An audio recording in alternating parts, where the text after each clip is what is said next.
like to call it the Supernatural Hour. And now, our hosts. Welcome to the Supernatural Hour podcast. I'm your host, Ravyn. I'm Rogue. This is Doc. And I'm Chad. Although we needed to Zoom Rogue in, and my microphone was having issues, so I'm using Rogue's actual microphone, so I could be like Ravyn Rogue. Rogue's just been really popular recently. Hasn't been able to come and join us. You've been Rogue. Going Rogue. Yes, I've gone Rogue. So I need to change out the cord on my mic or something. It's giving the buzzes. We don't like the buzzes. You sound great right now.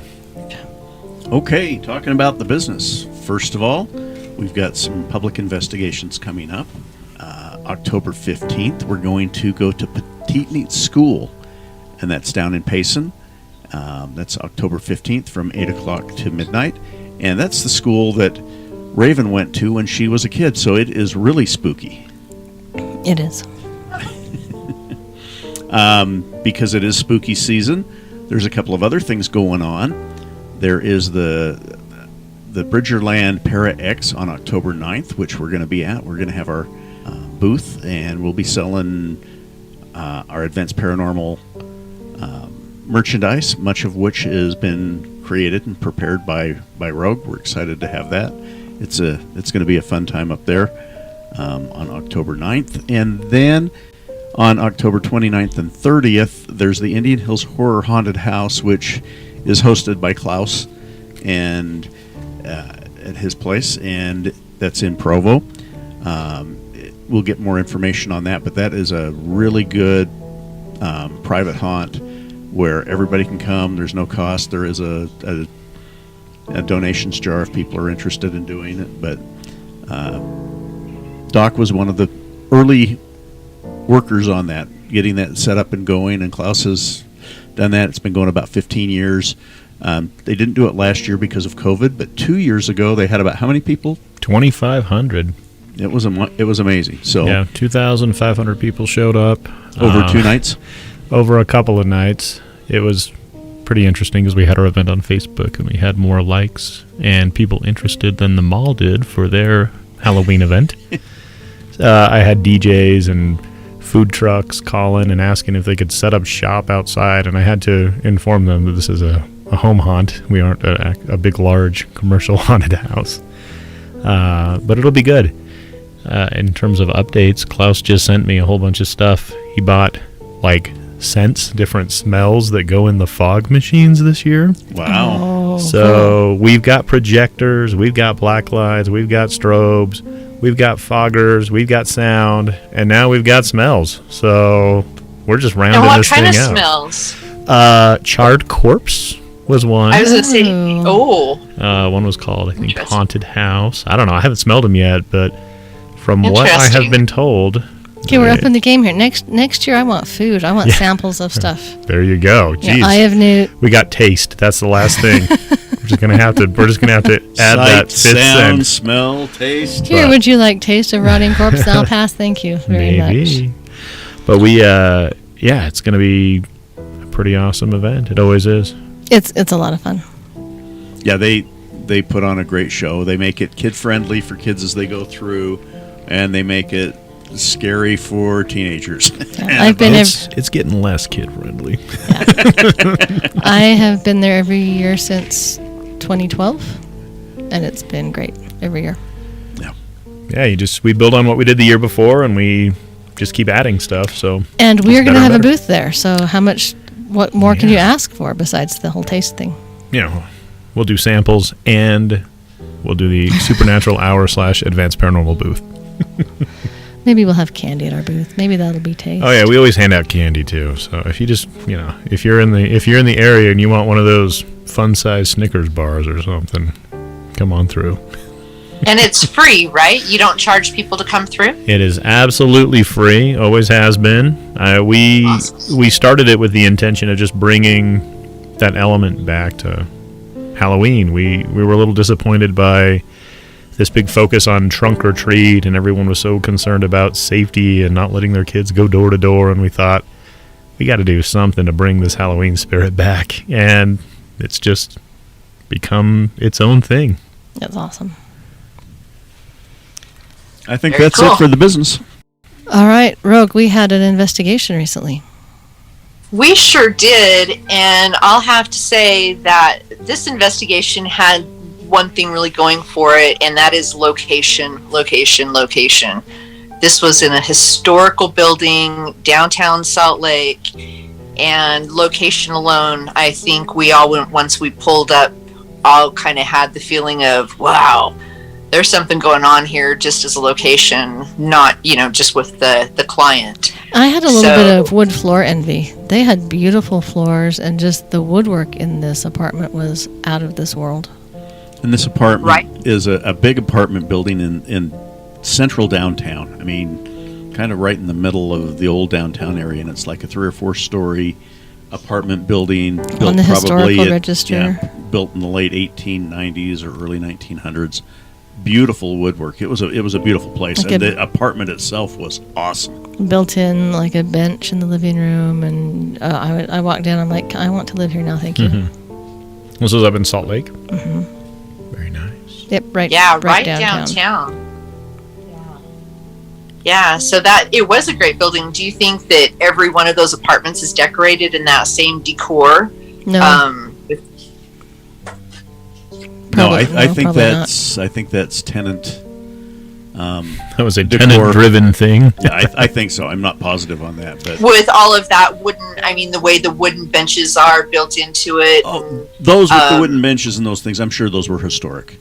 Yeah, I'm sure it's that way. But the way that they had, the furnishings and everything in there is what I'm thinking of. But Well, no, I think you're right. yeah, The architectural, yeah. the built-in benches and shelves and all of that stuff, I'm sure that's there's probably covenants that they have to keep that a certain way, considering that it's a historical building. yeah, it's on the historic register.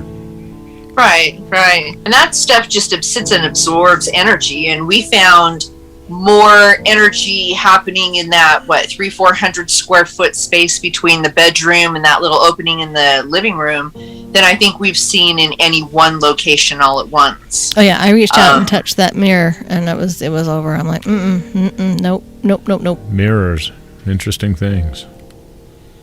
Yeah, and I think that mirror is a mirror that has been in the apartment. I don't think that's a mirror that has changed with tenants.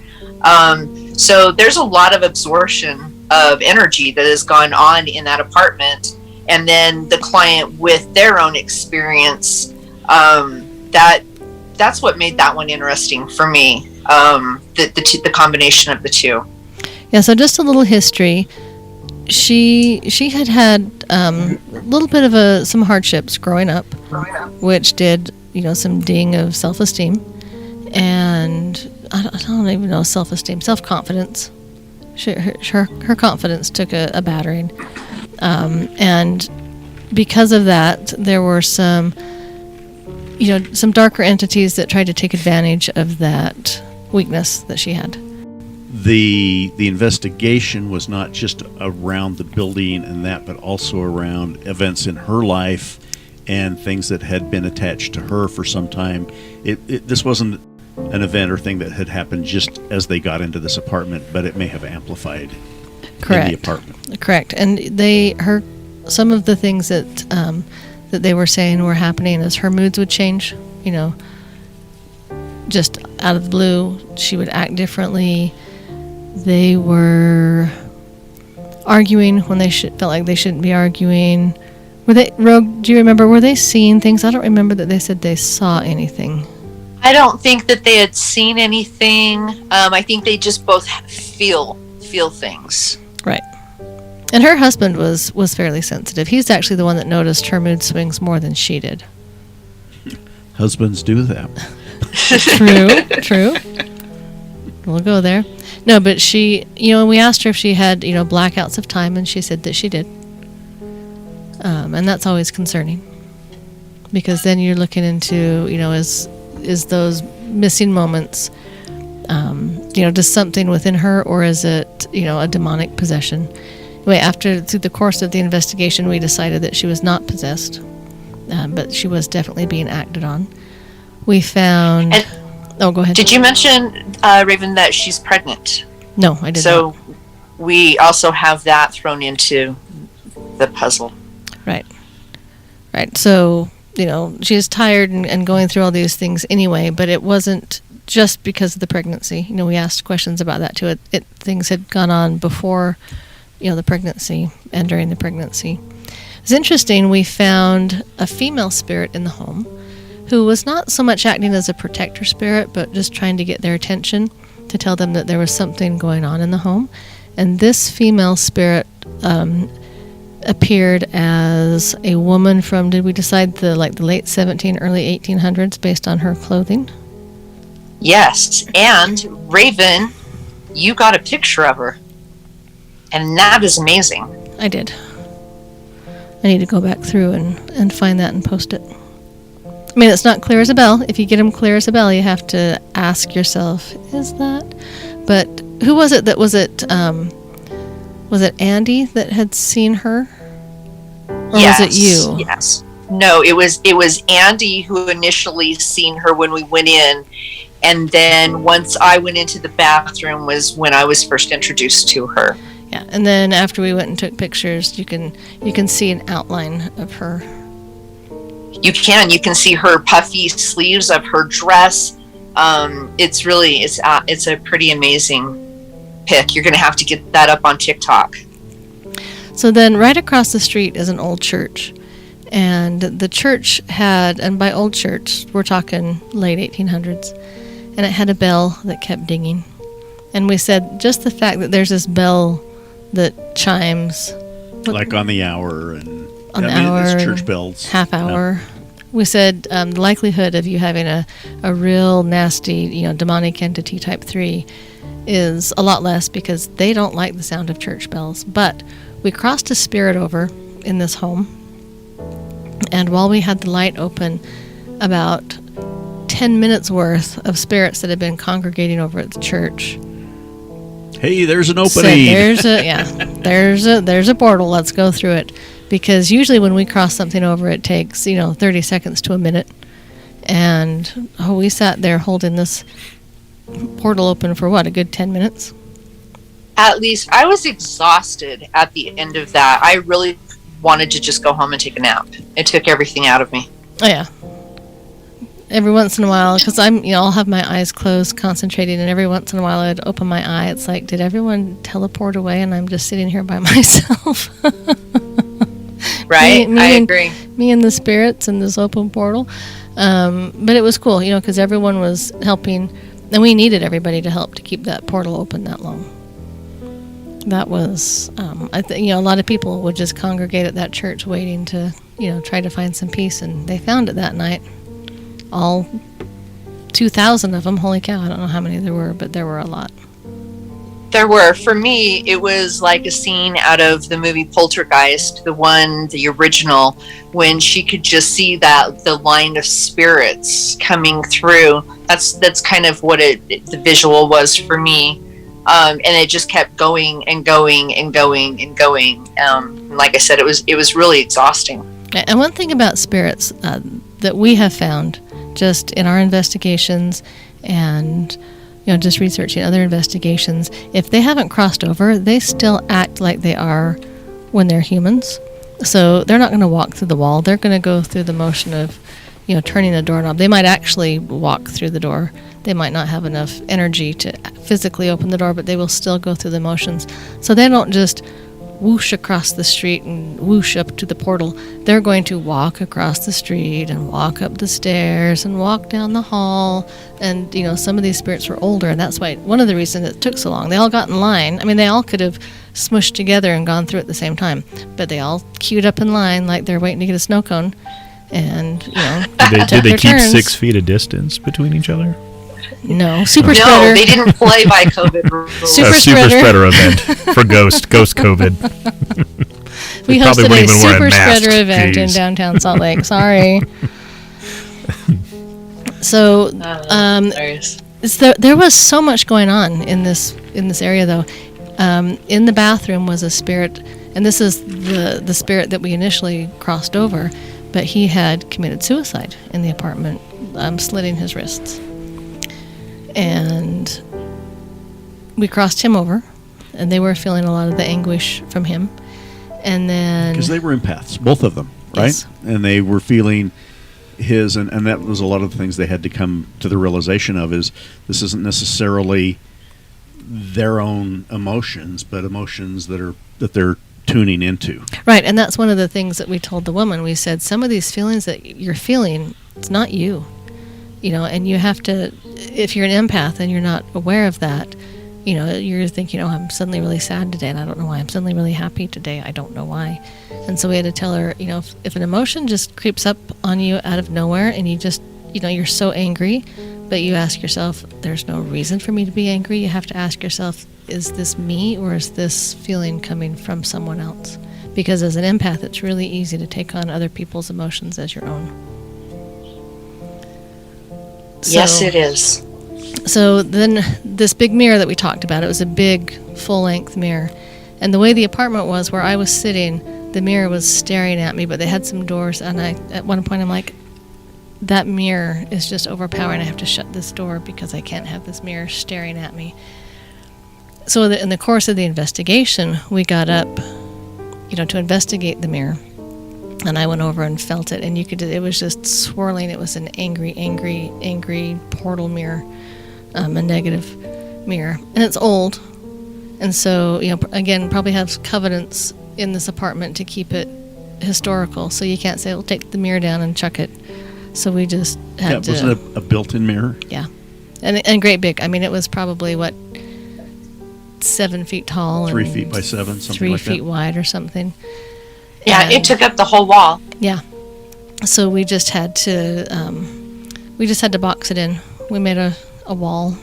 So it's still there, but we, shut it out of the apartment. Because you couldn't, blow the covenants away, right? Yeah. Ravyn has things with mirrors. I bought her a jewelry cabinet that has a mirror front on it, and I made the mistake of putting it in the bedroom where she could see it from the bed, the mirror, and it was no bueno.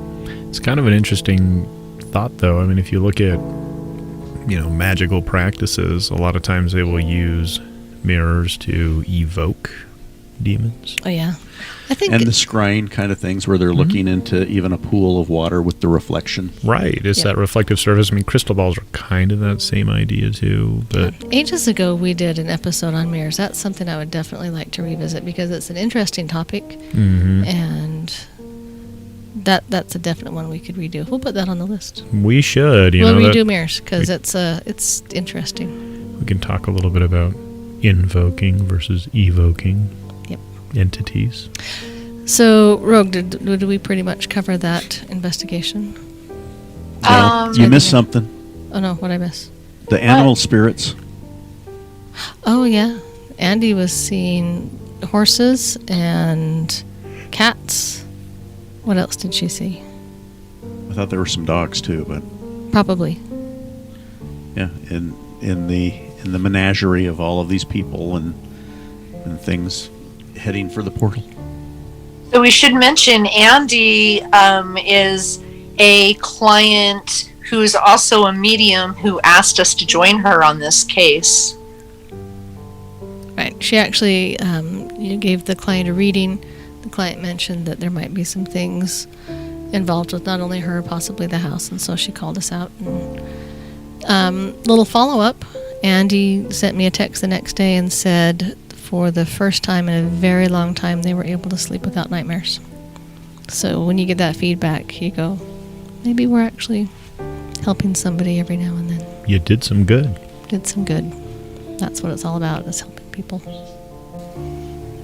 All right, Doc, do you have a bucket list for us? Bucket list item. I don't know if I've spoken about this one yet, but I want to go to Goatman Bridge. Ooh, I don't know that I've ever... You haven't spoken about that one yet. No. Oh, good. I think it sounds vaguely familiar, but... I would have remembered Goatman. Goatman Bridge. There's a couple. So Goatman Bridge is a bridge that's up in Denton, Texas. It's probably, 30 minutes from where I lived. I didn't know about this place until after I moved. Oh, you would have gone there. I would have totally gone to Goatman Bridge. You went to Oklahoma to Joe I went and saw Joe Exotic for Pete's sake, and that was like a 2-hour drive. I would have gone to Goatman Bridge if I would have known it was there. But the story behind Goatman Bridge, there's a bridge up in Denton that is allegedly haunted or cursed by an entity known as the Goatman. And there's kind of two different legends. One is that it's a demon that's, has like goat and human features. And that if you, call for the Goatman on the bridge and knock 3 times, that it'll show up. And there's these, stories of people being thrown from the bridge. And yeah, I thought it was kind of an interesting thing. The other legend was that there was a black farmer, a goat farmer, who was killed by the Ku Klux Klan, and that his spirit, I guess you could say, is what haunts the bridge. And if anybody tries to incite or agitate the Goatman, that he will come and kill you. This reminds me of the fairy tale Billy Goat Gruff. The Billy Goat's Gruff. Do you guys know that one? It's been a while. I don't remember it very well. It just came to me right now. Poof. There are goats. But you there are have bridges. to, the Billy Goat Gruff, in order to cross his bridge, you have to solve a riddle. Mm-hmm. Remember this? Is this ringing a bell? It's been a while. I'm getting the Monty Python sparrow question. No, God. Crossing the bridge. We have another Monty Python reference in this podcast. Oh my gosh. It's like at least 3. Well, isn't Monty Python like the oracle of all knowledge? I suppose. But yes, so back to Goatman Bridge. Yeah, I guess we got Billy Goat's Gruff and Monty Python references. Yeah, because as you're talking about it, I just thought, oh yeah, Billy Goat Gruff. well, It's a thing. Knock 3 times, call out the Goatman, and see what happens. Oh, I was gonna go with knock 3. I told you I'd never sing. You know the song from the 70s, knock 3 times on the Tony ceiling. Orlando and Dawn. Yes. All right, we're going to move this forward before singing breaks. We really knew to. She's going to I'm going to go ahead and end that there. Okay, I promised, but that I kind of promised you I'd reminds. never sing again. I'm so sorry. I was going to say that kind of reminds me of our Insiders episode that we did about the Bunny Man Yeah. and the bridge, where we talked about that. What is it with bridges and spooky things? We got a Goat Man, we got a Bunny Man, Yeah, it sounded kind of reminiscent of that. Just- With Animal Man, and Bridge. Billy Goat Gruff, Billy Bunny Gruff. Billy Goat sounds better. So our insiders get access to those insider things. So if you want to find out about the Bunny Man, Yeah, there was a it's lot an of different insider. legends there, too. It wasn't like there was just one story. There was a bunch of different legends that kind of led up to the Bunny Man lore. Right. Goatman's kind of the same way. Yeah. Although I don't know if there were any documented murders. There's been stories, but I don't know that we've had any documented Okay, so I know that at deaths. some point you're going to get there. So if you do go, you need to take pictures. I want to see this. I'm down. 'Kay. I'm sure I'll be going back to the Dallas-Fort Worth area at some point. Oh, yeah, I'm I'm sure you sure. will be. because there will be football games there soon. Oh, yeah. There definitely will be. If you're football people, our team just got into the Big 12. We're pretty stoked. And TCU's in Fort Worth. And I lived there. Let's do it. This podcast, we've covered pretty much everything. Football, which is Monty Python, Harry Potter, Bad 70s music. Bad Rogue singing. Or I'm sorry, not Bad Rogue singing. I don't even know my own name. Rogue's Holy over I was there. like, really? I haven't been singing yet. It's like, 1, I'm not bad. 2, I haven't sung. Bad Ravyn singing. I'm sorry. Rogue, do you have a personal experience you'd like to share with us? Maybe. No, I'm just kidding. After that, Not maybe anymore. Right? Maybe I want to share anything. I'm going to share an experience when I won a talent contest. You know, when I okay. was in elementary school. You know how I make a little thumbnail to put on Facebook to advertise this? I'm just going to say the team talks about everything. Everything. All right. Great. Sorry, Rogue. Go ahead. That's a big open story. So, I had to think about this. I have a few experiences that have happened in my life, but I wanted to share. I had a house in Murray. This house has now been torn down, and a school has been built on top of it. This whole street that I lived on, the people bought these homes brand new in the 40s, and they were homes that they raised their families in, and they were meant to be there for retirement. A lot of people lived into these homes until they passed away. And I came along and I purchased one of these homes that the people had just recently passed away, and I had moved into this home. So they, had been in this home for 40 plus, 50 plus years. I don't know, 60 years. They've been in it for a very long time. And when they left, I don't think they ever really left the home. So for me, every Saturday morning was wake up to bacon and eggs. She would make sure that there was breakfast every morning. And in the evenings, I could see him outside. He had a meticulous lawn, and I could not live up to his standards. But he would be out there doing yard work, and I could see him out there doing yard work. People would come to my homes, be sitting in my kitchen. You could look out and they'd go, "Who's out in your yard doing something?" And I'd be like, "Oh, the old man that used to live here."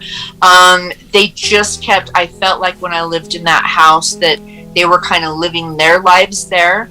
I do know that he had gone to the gymnasium and he had a heart attack at the gym. She was at home at the time when it had happened. So I think that was pretty traumatic. So I believe that he came home. After that happened, she went into a care facility and she passed on relatively quickly. So I believe that my home was a meeting place for them both. I think that they both passed on, but I think the house was a happy place for them. And in that home, it was a daily occurrence. We just lived amongst that family in that house. So I think that's the best experience I could share with you today.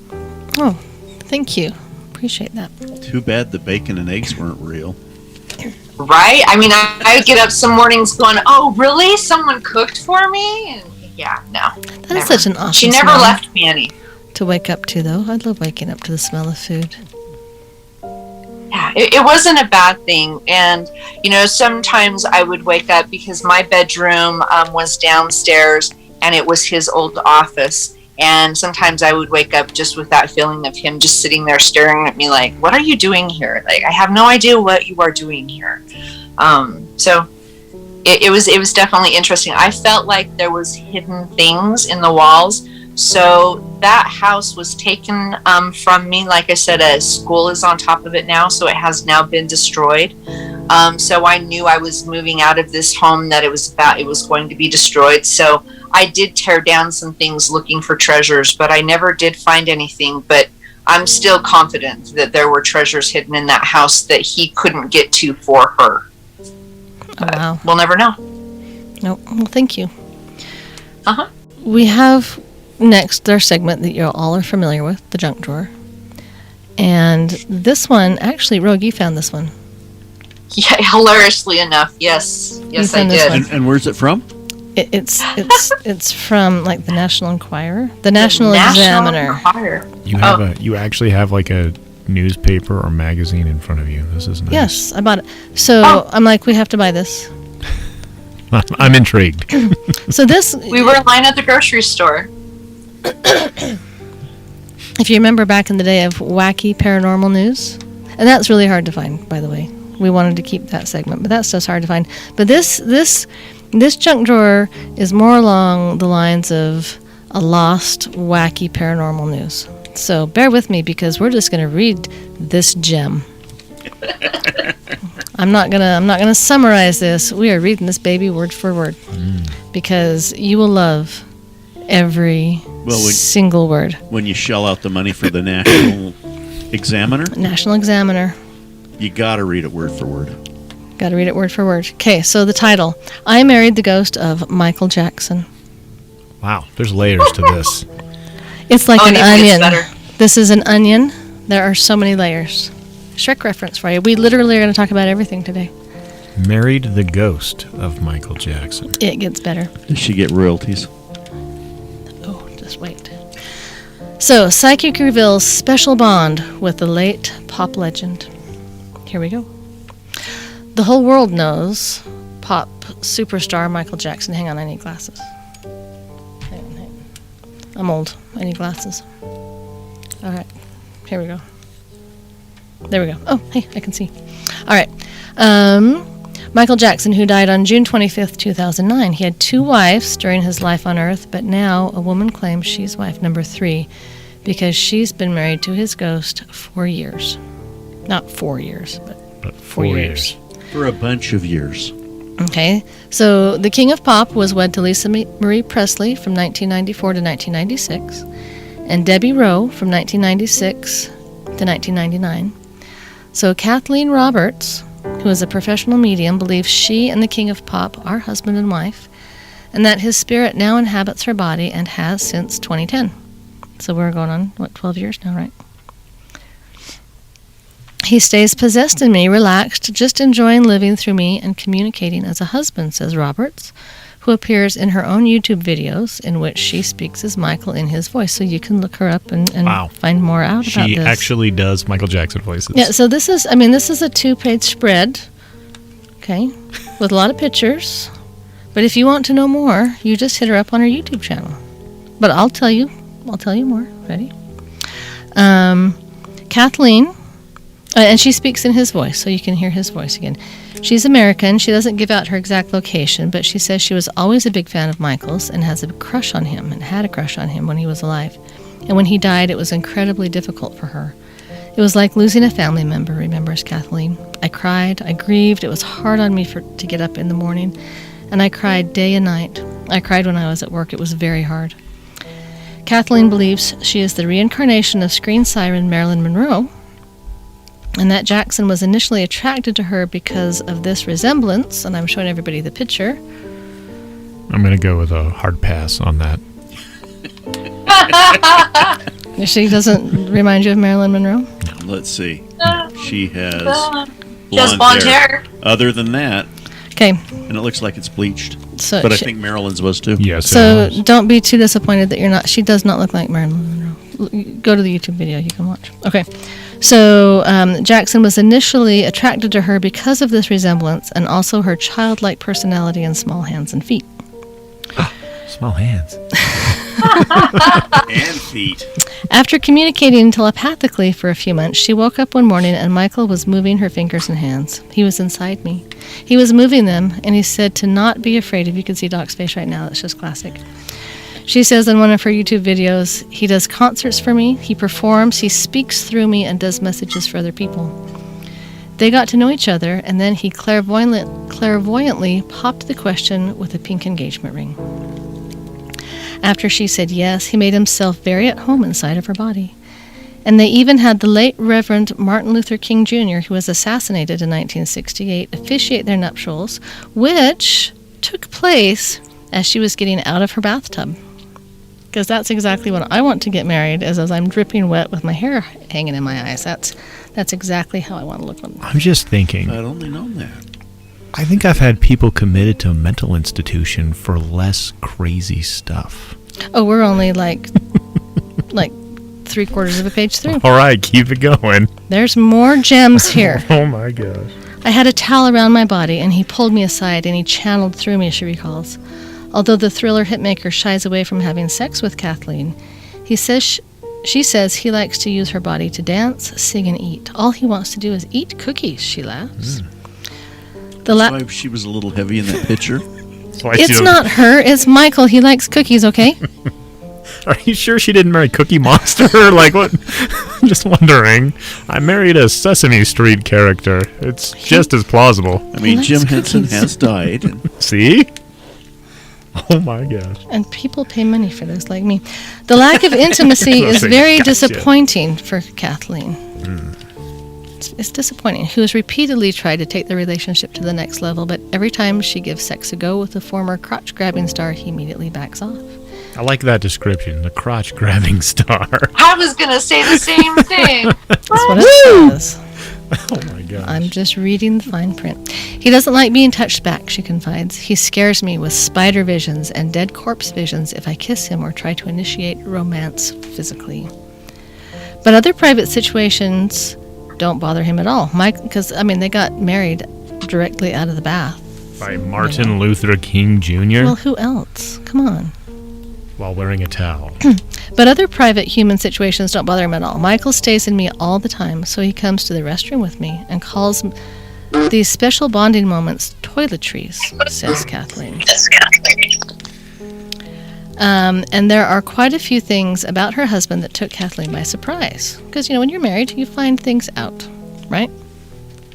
The singer is also quite the chatterbox. He talks a lot to me, which is not what I expected from the shy man I saw on TV all those years I was a fan.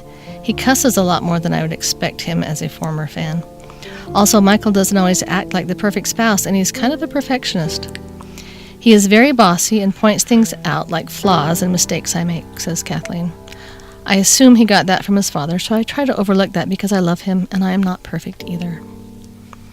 Back in the 80s, Michael's father, Joe Jackson's image was tarnished because of stories that he was abusive towards his children, allegedly beating them with belt buckles or the cord of an electric kettle, making them practice music for hours every day. And his son, Michael, reportedly had a very estranged relationship with his dad. But Kathleen, who never met Michael when he was alive on the earth, accepts her husband and his emotional baggage, and she's not about to tell him to beat it. No. I see what they did there. In fact, Kathleen says she feels special that Jackson chose her to be his wife, and they treat their relationship as though we are married. We have our ups and our downs, but Michael, the truth is I can't stop loving you. Happy wife Kathleen, who has admitted that her supernatural senses have been previously mistaken for schizophrenia. I don't think it was mistakenly anything. Says she realizes it's unusual and improbable setup, but insists she's sound of mind and being 100% truthful. Yeah, like I said, I think we've institutionalized people for less. So there you go. Oh my gosh. It's on YouTube if you want any more details. You know what? That'll probably be something I do tonight. What the hell was that psychic's name that has Michael Jackson inside of her? I'm going to go look this up.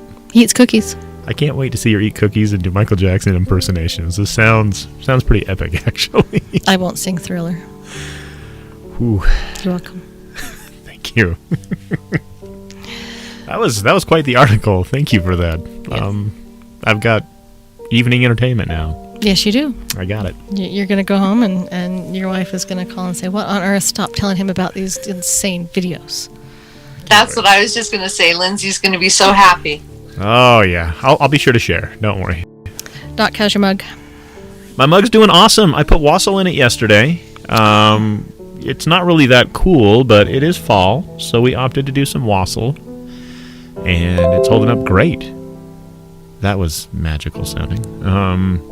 But yeah, the mug's awesome. There's a lot of great stuff on advancedparanormal.com. You can find Supernatural Hour swag there, including tapestries, shirts, bumper stickers, you name it, and mugs. And the mug has held up fabulously. So It's pretty. I like it. It's got It's our a pretty logo on mug. it. So yeah, if you are interested, hop on over to advancedparanormal.com and take a look at what we got. And Rogue, our swaggy stuff. Jump on advancedparanormal.com for our swag. We've got our cleansing kits and our sage sprays, lip balms, sage rollers. We're going to have everything out at our events. Remember, those are made local. Thank you for your support. Yeah, you can order those on our website, advancedparanormal.com, or if you pop up to Logan on the 9th, we're going to have a booth there. We're going to have our booth at the Haunted Hills. Oh my word. Indian Hills Horror Haunted House, but it's not in Indian Hills anymore. That's where it originated, but the horror has moved to West Provo. Yeah. So we went to a football game, didn't get home till 1, and then we watched the football game on TV again so we could hear the ESPN commentary. I didn't go to bed till 4 in the morning, so the fact that I'm this coherent is amazing. Amazing. And is that because your team won? Yes. Yeah, I thought I'd let you have a little bragging rights because that's a pretty big win you got. We're BYU fans, and we had our huge rivalry game last night, and we won for the first time in 9 games over 12 years, and so we're pretty stoked. And I'm exhausted. And look at my earrings. I have little white earrings. Very nice. And I wore them to church. And there's one little fellow there. He's not a little fellow. He's a teenager. But he told his mom that I am the one true member of the church because I wore BYU blue on my BYU earrings to church today. There you go.